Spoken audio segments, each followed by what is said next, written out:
There are 136 active cases of coronavirus in Victoria. That's 4 more cases than the update yesterday. Since the update yesterday, those 4 cases are under investigation by our public health team. I'm sad to report that there has been a further death, one male in his 90s, and that death is connected to an outbreak in aged care. We of course send our best wishes, our condolences and sympathies to that family. There are 12 Victorians in hospital and none of those 12 are receiving intensive care. A total of 2,955,149 test results have been received since the beginning of the year. That's an increase of 10,793 results since yesterday. Thank you to all of those almost 11,000 Victorians who went and got tested. Arguably nothing more important. If you've got symptoms, get tested as soon as you register those symptoms. It's what will allow us to keep opening up, to hit those targets that we've laid out, to make sure that we can take those safe and steady steps and find and lock in COVID normal. Just by way of information, 13th to 19th October, 104,355 tests. That is an amazing effort, and particularly in relation to the Shepparton community, where more than 6,000 people have been tested, and I'll come to Shepparton in just a moment. But to each of those people, that is a really powerful contribution to protect you, your family and every family, and allow us to have these rules change, have them come off, and find that COVID normal as soon as possible. 11 healthcare workers are active cases. We wish them well and we thank them and their colleagues for all the amazing work they do.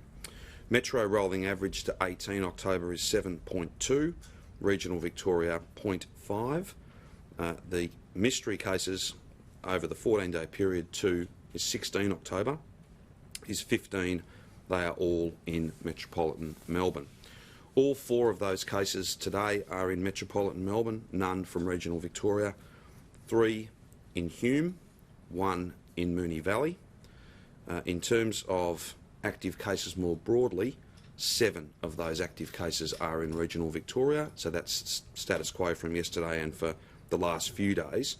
That's 4 cases in Mitchell Shire, 3 cases in Greater Shepparton. I don't have an aged care active case outbreak, an active case number for you today. That'll be in the show media release a bit later on. Just a couple of other issues that I wanted to go to. Shepparton, the Shepparton community, indeed the communities right throughout the Golden Valley have done quite an amazing job getting tested, isolating. We're very grateful to all of them. They're working hard to keep their community safe and in so doing, to keep all Victorians safe. Each and every one of the decisions that we've made along this journey has always been about safety and making sure that we do have a precautionary approach, but that we follow advice and that we don't do anything that might jeopardise those numbers being low and staying low.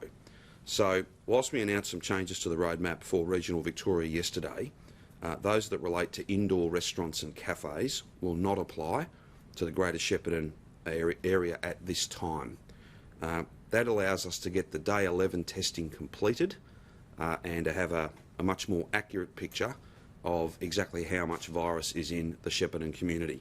These matters will be reviewed on the weekend, and it would be my hope and my expectation that we can have Shepparton assume those new settings, those indoor settings, with the rest of regional Victoria. That's the 40 patrons inside rather than 20, as soon as possible, and hopefully this coming weekend.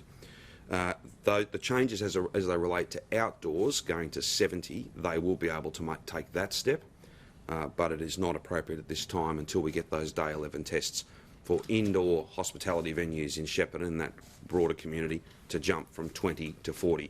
We'll provide advice to all of those venues, we'll provide advice to all the Shepparton community, but it is just a precautionary step to wait and see those day 11 test results. So far, despite the enormous amount of testing that's gone on in Shepparton, we've only got those 3 cases, and that is a very reassuring thing, but it's appropriate that we just wait a few more days, get the day 11 tests, hopefully they're negative as well, and then we can push on and have that the same settings in every community right across regional Victoria.